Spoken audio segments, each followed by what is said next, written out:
دنیا سے ریسزم ہمیشہ کے لیے ختم کرنے کے لیے آپ صلی اللہ علیہ وسلم نے فرمایا کہ کسی گورے کو کسی کالے پر اینڈ کسی کالے کو کسی گورے پر کوئی برتری نہیں۔ مدینہ پہنچے تو ان کی نظر آپ صلی اللہ علیہ وسلم کے نواسے حضرت حسین اینڈ حضرت حسن رضی اللہ تعالیٰ عنہ پر پڑی، تو وہ ان کے پاس گئے اور انہیں گلے لگا لیا۔ تو حضرت حسین رضی اللہ تعالیٰ عنہ نے ان سے ریکویسٹ کی کہ اب آپ مدینہ آ ہی گئے ہیں تو ایک بار اذان دے کر آپ صلی اللہ علیہ وسلم کے دور کی یاد دلا دیں۔ حضرت بلال اذان دینا تو نہیں چاہتے تھے، لیکن وہ حضرت حسین کی بات کو ریجیکٹ بھی نہیں کر سکتے تھے، کیونکہ حضرت حسین تو دکھتے بھی بالکل آپ صلی اللہ علیہ وسلم کی طرح تھے۔ ایک غلام صحابی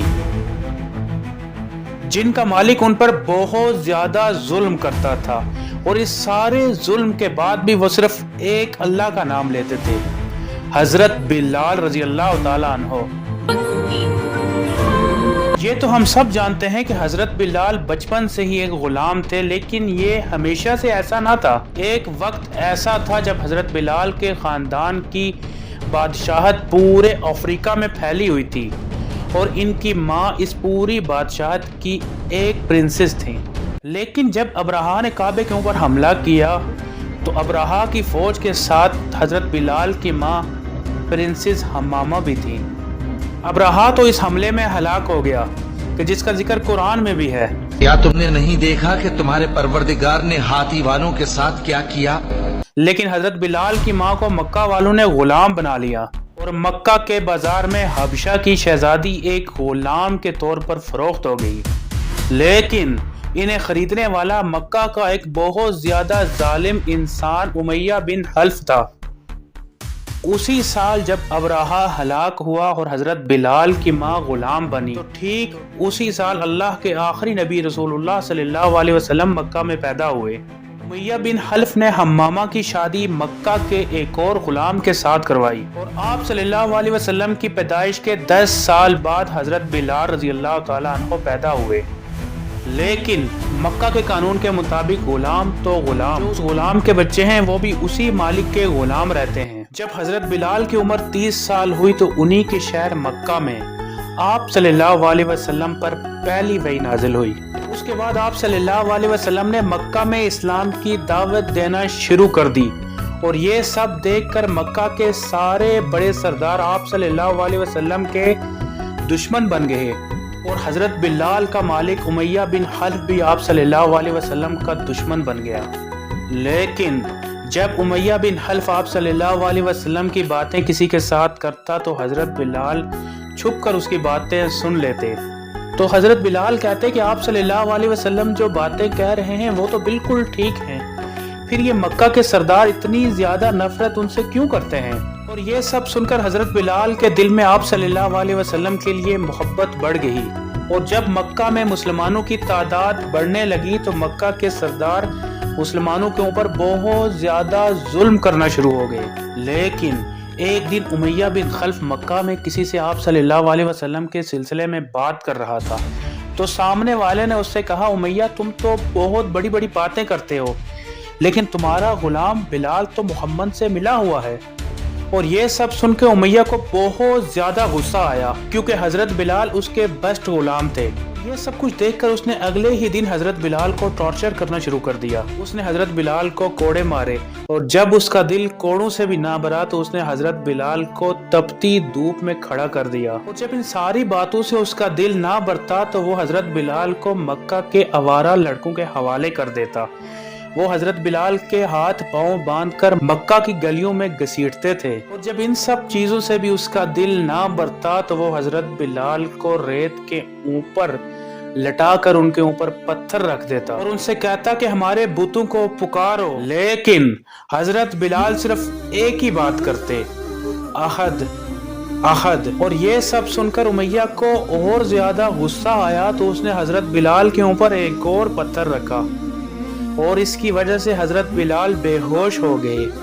حضرت بلال کی یہ حالت دیکھ کر حضرت ابو بکر صدیق رضی اللہ تعالیٰ عنہ امیہ بن حلف کے پاس گئے، اور اس سے کہا، اب بس کرو، کب تک اس کے اوپر ظلم کرتے رہو گے؟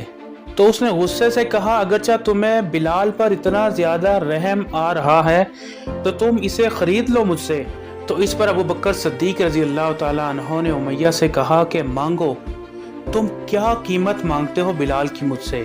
تو امیہ نے یہ دیکھ کر حضرت بلال کی قیمت 4 گنا زیادہ لگائی، لیکن ابو بکر صدیق رضی اللہ تعالیٰ عنہ نے امیہ سے حضرت بلال کو منہ مانگی قیمت میں خرید لیا۔ تو یہ دیکھ کر امیہ نے حضرت ابو بکر صدیق رضی اللہ تعالیٰ عنہ سے کہا اگر جب تم مجھے اس غلام کی اس سے کم قیمت دیتے تو بھی میں اسے تمہیں بیچ دیتا۔ اس پر حضرت ابو بکر صدیق رضی اللہ تعالیٰ عنہ نے کہا کہ اگرچہ اس بلال کی قیمت تم مجھ سے 100 دینار بھی مانگتے تو بھی میں دے کر اسے تم سے خرید لیتا۔ اور یوں حضرت بلال آزاد ہو کر پھر آپ صلی اللہ علیہ وسلم کی محفل میں باقی مسلمانوں کے ساتھ جانا شروع ہو گئے۔ حضرت بلال اور باقی تمام غلاموں کو آپ صلی اللہ علیہ وسلم کی محفل میں بالکل عام لوگوں کی طرح ٹریٹ کیا جاتا، اور ان غلاموں کو اتنی زیادہ عزت ملتے مکہ کے سردار بہت زیادہ غصہ ہونا شروع ہو گئے، اور آپ صلی اللہ علیہ وسلم سے انہوں نے کہا کہ ہم آپ سے تب ملیں گے جب تک آپ ان کالے اور کمتر غلاموں کو اپنے سے دور نہ کر دیں۔ لیکن مکہ والوں کے اس غرور کو توڑنے کے لیے قرآن کی یہ آیت نازل ہوئی، اور جو لوگ صبح و شام اپنے پروردگار کو پکارتے اور اس کی خوشنودی کے طالب ہیں ان کے ساتھ صبر کرتے رہو، اور تمہاری نگاہیں ان میں سے گزر کر اور طرف نہ دوڑیں۔ اور اسی لیے آپ صلی اللہ علیہ وسلم مکہ کے سرداروں کو چھوڑ کر ان کمزور لوگوں کا ساتھ دیتے تھے، اور یہ سب دیکھ کر مکہ والوں نے مسلمانوں کو مارنے کی تیاریاں شروع کر دی، اور جب مکہ میں رہنا مشکل ہوا تو پھر مسلمانوں نے مکہ سے مدینہ کی طرف ہجرت کی۔ تو حضرت بلال بھی آپ صلی اللہ علیہ وسلم کے ساتھ مدینہ چلے گئے۔ مدینہ جا کر مسلمانوں نے آپ صلی اللہ علیہ وسلم کے حکم سے مسجد نبوی بنائی۔ اب جب مسجد کمپلیٹ ہوئی تو وہاں پر بہت زیادہ پرابلم تھی کہ اب مسلمانوں کو نماز کے لیے کیسے بلایا جائے۔ وہاں کچھ لوگوں نے کہا کہ آگ جلا کر لوگوں کو نماز کے لیے بلایا جائے، اینڈ کچھ لوگوں نے کہا گھنٹی بجا کر مسلمانوں کو نماز کے لیے بلایا جائے۔ اب مسلمان اسی بات پر بحث کر رہے تھے کہ ایک شخص آیا اور اس نے آپ صلی اللہ علیہ وسلم سے کہا کہ میں نے ایک خواب دیکھا ہے جس میں ایک شخص گھنٹی بجا کر لوگوں کو بلا رہا ہے، تو میں نے اس سے کہا کیا تم یہ گھنٹی مجھے دو گے؟ تو اس نے پوچھا کہ تم اس کا کیا کرو گے؟ تو میں نے اس سے کہا میں یہ گھنٹی بجا کر لوگوں کو نماز کے لیے بلاؤں گا۔ تو پھر اس پر اس شخص نے مجھ سے کہا کیا میں تمہیں اس سے بھی اچھے الفاظ نہ بتاؤں؟ تو پھر اس نے مجھے اذان کے یہ الفاظ بتائے، اور یہ سن کر آپ صلی اللہ علیہ وسلم نے اس صحابی سے کہا کہ جاؤ بلال کو اپنے خواب کے الفاظ سناؤ۔ اور اس کے بعد حضرت بلال نے مسجد نبوی میں کھڑے ہو کر اسلام کی پہلی اذان دی، اور اس کے کچھ ٹائم بعد ہی مسلمانوں کو مکہ والوں سے بدلہ لینے کا موقع ملا، کیونکہ اب ٹائم آیا تھا اسلام کی پہلی جنگ بدر کا، جس میں 313 مسلمانوں کی 1000 کافروں کے ساتھ جنگ ہوئی، اور پھر مسلمان اپنے سے 3 گنا بڑی فوج سے یہ جنگ بھی جیت گئے۔ اس کے بعد حضرت بلال آپ صلی اللہ علیہ وسلم کے ساتھ ہر جنگ میں شامل ہوئے، بلکہ آپ صلی اللہ علیہ وسلم نے حضرت بلال کو اپنا پرسنل اسسٹنٹ بھی بنایا۔